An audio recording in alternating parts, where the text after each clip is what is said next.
श्रोता प्रेमियों, मैं राम सागर शास्त्री आप लोगों के समक्ष एक प्रसंग रखने जा रहा हूं। फूहर के लक्षण। काची माची कचमची माछी मिलमादार, फूहर वाही सराहिए परसत टपके लार। परसत टपके लार झपटी लड़कई सौचावे, दो कुल पूछे हाथ दुहत्था सिर खजुआवे। मनईक परसेदार करछुली चाटत आवे, कागिरधर कबीरा यह फूहर की धैना। काजर होए तो लगाए न लुखट से रग रही नैना। अध कच्ची दाल बनाई, उसमें मक्खियां उतरा रही हैं। खाना परोसते समय लार टपक रही है। बच्चे को सौंचाकर हाथ पल्लू में पोंछ लिए। सिर में इतने जुए हैं कि दोनों हाथों से खुजलाना पड़ रहा है। पति को दाल परोसी, चमचे को पहले ही चाट लिया। घर में काजल नहीं मिला तो जलती हुई लकड़ी को बुझाकर आंखों से रगड़ लिया। बस यही फूहर के लक्षण हैं। एक कवि ने लिखा कि कैसे सुधरी रामा, कैसे सुधरी, कैसे सुधरी, कि जिन घर फूहर हैं मेहरिया बहु घर कैसे सुधरी। आटा गूंदत सिर खजुआवे टपकत जावे लार। आटा गूंदत सिर खजुआवे टपकत जावे लार। झपट लड़कवा को सौचावे दे लौड़ियई मार। जिन घर फूहर हैं मेहरिया बहु घर कैसे सुधरी। जिनके घर में फूहर स्त्रियां हैं, भला उस घर का सुधार कैसे हो सकता है।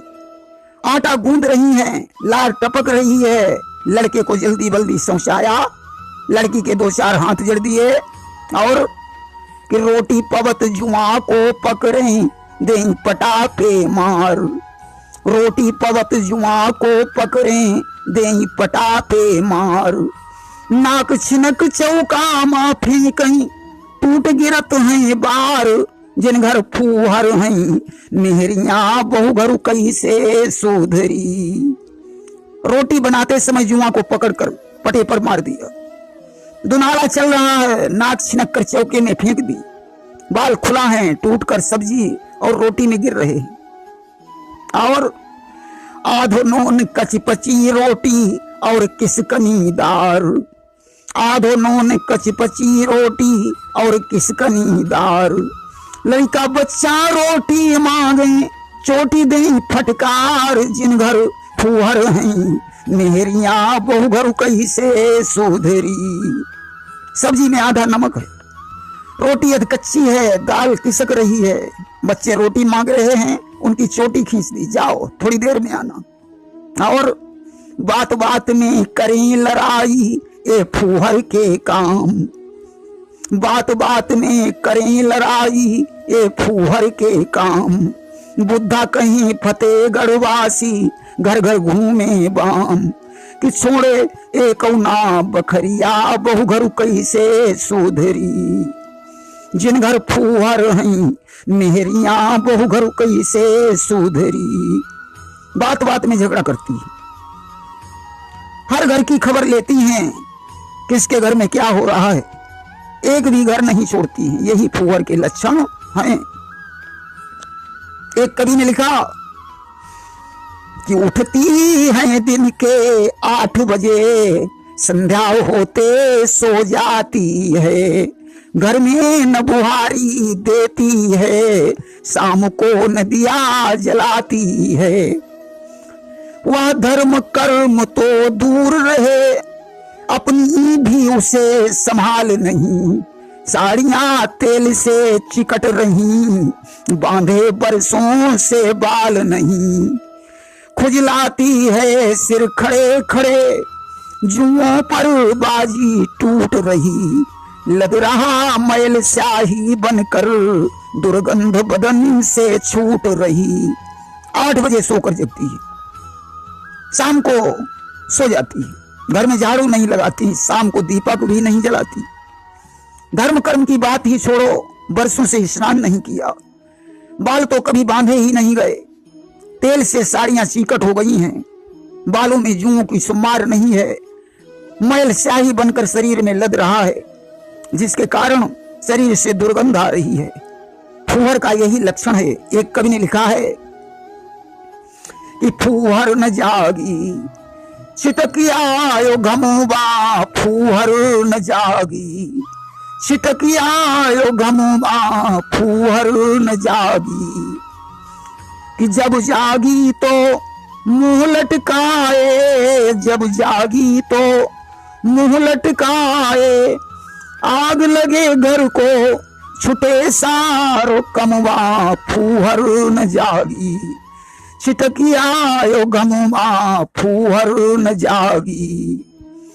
कि अंगना बुहारा भीतर बुहारा, अंगना बुहारा भीतर बुहारा, कूड़ा लगायो रसोई के कोनवा, फूहर न जागी छिटकियायो घमुबा, फूहर न जागी।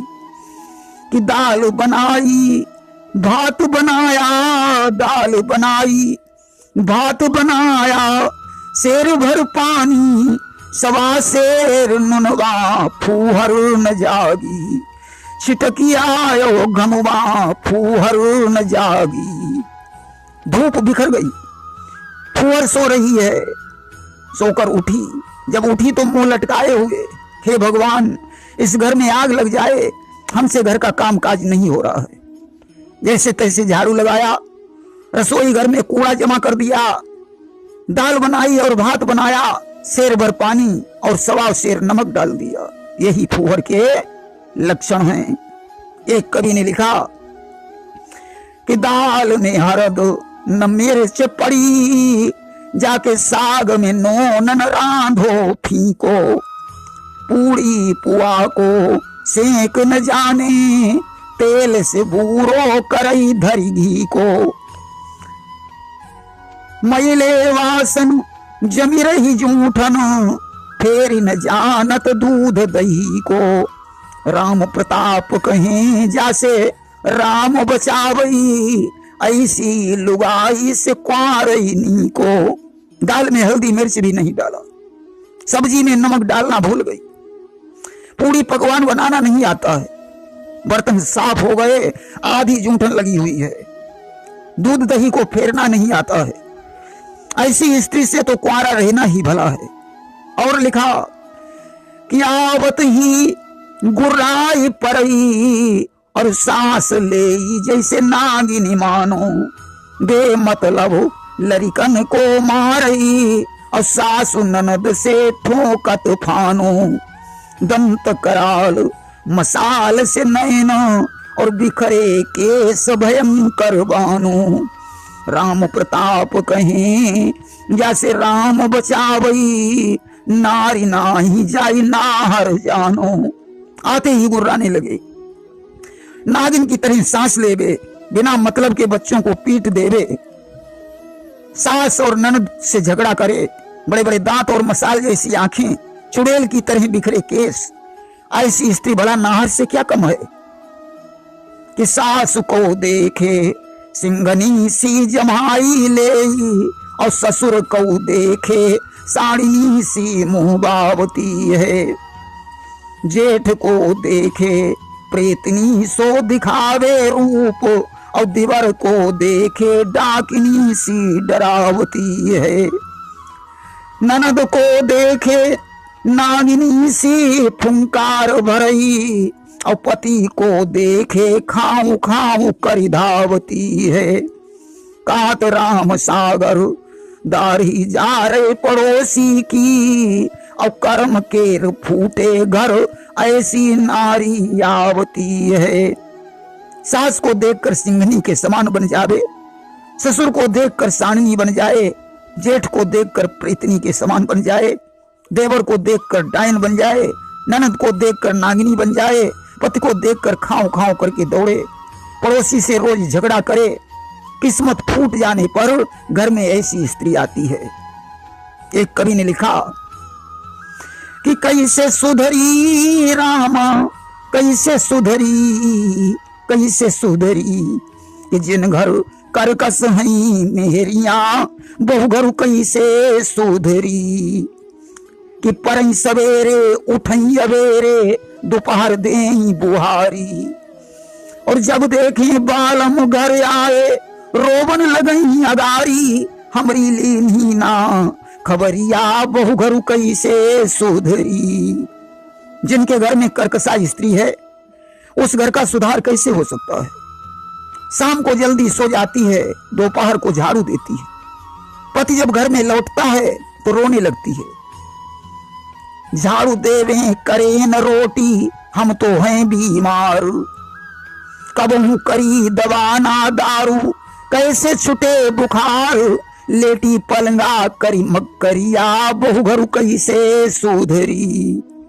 बीमारी का बहाना बनाकर पलंग पर लेटी है, घर में झाड़ू भी नहीं लगाई, मुझे 16 दिन से बुखार आ रहा है, तुम मेरे लिए दवाई भी नहीं लाए, और कि तुम्हें मुराटू मौत न आई, फूटे हमरे भाग, तुम्हें मुराटू मौत न आई, फूटे हमरे भाग, 16 फुलका खात रोज तुम, और बटुआ भरी भात, खाली कर दई सबई बखरिया, बहु घर कैसे सुधरी। पति को गाली दे रही है, तुम्हें मौत भी नहीं आती, अरे मेरी तो किस्मत ही फूट गई, 16 रोटियां और बटुआ भर भात तुम रोज खाते हो, सारी बखारी खाली हो चुकी है, और बुद्धा कहीं मरो जो बालम, पति से बोली नार, 16 फुलका बचे हमारे, और बटुआ भरीदार, खावे लड़का और लौड़िया, बहु घर कैसे सुधरी। अगर तुम मर जाओ तो 16 रोटियां और बटुआ भरी भात बच जाए, इसे लड़का और लड़की खाएं। देखिए कर्कशा देहली पर बैठी हुई थी, सिर में जुआ ने काटा तो गाती है कि जिया बेकरार है। जब शरीर में कोई परेशानी होती है तो जिया तो बेकरार हो ही जाता है। कर्कशा ने जुआ को पकड़ लिया और देहली पर रखकर नाखून से मार दिया और गाने लगी कि छाई बाहर है। कोई समस्या जब निकल जाती है तो बाहर तो छा ही जाती है। आगे उसने गाया कि आजा मेरे साजना, तेरा इंतजार है, जिया बेकरार है, छाई बाहर है, आजा मेरे साजना, तेरा इंतजार है। आजकल सास बहू का झगड़ा काफी मात्रा में फैला हुआ है। एक गाना पहले बड़ी तेजी से चल रहा था कि आंगना में कुइया राजा, डूब के मरूंगी, आंगना में कुइया राजा, डूब के मरूंगी, ससुरा बोल बोलेंगे तो कछु ना कहूंगी, ससुरा बोल बोलेंगे तो कछु ना कहूंगी, सासू जी बोल बोले, सासू जी बोल बोले, चुटिया तान के लड़ूंगी, आंगना में कुइया राजा, डूब के मरूंगी। इस गाने को सुनकर पतियों ने कुइया बंद करवा दी, हैंड पाइप लग गया, परंतु गाना खत्म नहीं हुआ, तर्ज बदल गई, नया गाना आ गया। जानते हो कौन सा? कि कोठे ऊपर कोठरी, कोठे ऊपर कोठरी, मैं उस पर रेल चला दूंगी, कोठे ऊपर कोठरी, मैं उस पर रेल चला दूंगी, जो मेरी सासुल प्यार करेगी सेवा और बढ़ा दूंगी, जो मेरी सासुल प्यार करेगी सेवा और बढ़ा दूंगी, जो मेरी सासुल लड़े लड़ाई, जो मेरी सासुल लड़े लड़ाई, रोटिन को तरसा दूंगी, कोठे ऊपर कोठरी, मैं उस पर रेल चला दूंगी, कोठे ऊपर कोठरी। कि गया राम और श्याम का अब जमाना, जो कलयुग में होती कहानी कहूंगा, पिता के लिए राम वन को सिधाए, लखन लाल तन पे फकीरी रमाए, गई जिनके संग में मुसीबत उठाने, गई जिनके संग में मुसीबत उठाने, जनकपुर की सीता सयानी कहूंगा, गया राम अरो श्याम का अब जमाना, जो कलयुग में होती कहानी कहूंगा। पहले जब पुत्री का विवाह होता था ना, तो माता पिता उसे नारी धर्म की शिक्षा देकर ससुराल भेजते थे कि सास ससुर गुरु सेवा करहु, और पति रुख देखी बचन अनुसरहु। और आज माता पिता कैसी शिक्षा देते हैं कि बेटिया जाई के इतनों की जय, और चूल्हो उठाई अलग धरी ली जय। इस समय दशरथ के घर में 4 बहुएं आई। उस समय महाराज दशरथ ने कौशल्या से कहा, हे कौशल्य, आज से तुम्हारे ऊपर बहुत बड़ी जिम्मेदारी आ गई है। ये पराई लड़कियां अपने घर में बहुएं बनकर आई हैं। इनकी उसी प्रकार से रक्षा करना जैसे आंखों की रक्षा करने के लिए पलकें तत्पर रहती है। कि परी लड़कीनी बधू घर आई, राखे हुनैन पुतरी की नाई। और कौशल्या ने रखा भी ऐसी था। जिस समय राम बन जा रहे थे, सीता ने कौशल्या से कहा, मां मेरे प्राण जीवन बन जा रहे हैं, मैं भी उनके साथ जाऊंगी। उस समय कौशल्या ने राम से कहा कि नयन पुतरी प्रीति बढ़ाई, और राखे हु प्राण जान की हिलाई। जिस सीता को मैंने नयन की पुतली के समान समझा, जिसने कभी कठोर जमीन पर अपना पांव नहीं रखा, कि पलंग पीठ तजी गोद हिंडोरा, और सियन दीन पग अवनि कठोरा। आज वही सीता तुम्हारे साथ जाना चाहती है। सोई सिय चलन चाहती अब साथा, अवाय सुका कहिए रघुनाथ। बेटा राम, उस सीता के लिए तुम्हारी क्या आज्ञा? राम ने कहा, जैसी मां की आज्ञा। सीता जी राम के साथ वन में गईं, राजमहल के सुखों को ठुकरा दिया। अगर आज का जमाना होता तो कोई स्त्री नहीं जाती। जनक जिस समय वन में गए, उन्होंने सीता से कहा, पुत्री तूने दोनों कुलों को पवित्र कर दिया। आज कोई ससुर होता तो यही कहता, वनवास तुम्हें मिला था, तुम मेरी पुत्री को वन में क्यों लाए। लक्ष्मण भी राम के साथ गए। अगर आज का कोई भाई होता तो स्त्री को छोड़कर जंगल में जाने का साहस नहीं करता। देखिए, पति को अगर भगवान का दर्जा दिया गया है तो पत्नी भी लक्ष्मी के समान है। पति अगर राम है तो पत्नी सीता है। पति की सेवा करना पत्नी का परम कर्तव्य है। गोस्वामी तुलसीदास जी ने तो यहां तक लिख दिया कि लूला लंगड़ा अंधा काना बहरा, पापी अधर्मी अन्यायी कोढ़ी रोगी मूर्ख दुष्ट, चाहे ऐसा पति हो, और वही से पति करो कि अपमाना, तो नारी पाव जमपुर दुख नाना।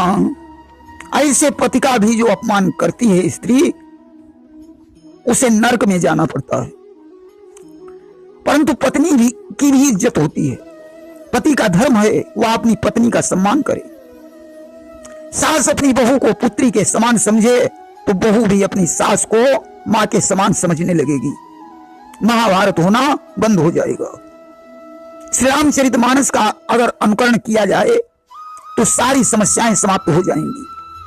पिता का पुत्र के प्रति क्या कर्तव्य है, पुत्र का पिता के प्रति क्या कर्तव्य है, भाई का भाई के प्रति क्या कर्तव्य है, पत्नी का पति के प्रति क्या कर्तव्य है, और पति का पत्नी के प्रति क्या कर्तव्य है, सास और बहू के प्रति, और बहू का सास के प्रति क्या कर्तव्य है, यह सब श्री रामचरितमानस से ज्ञात होता है।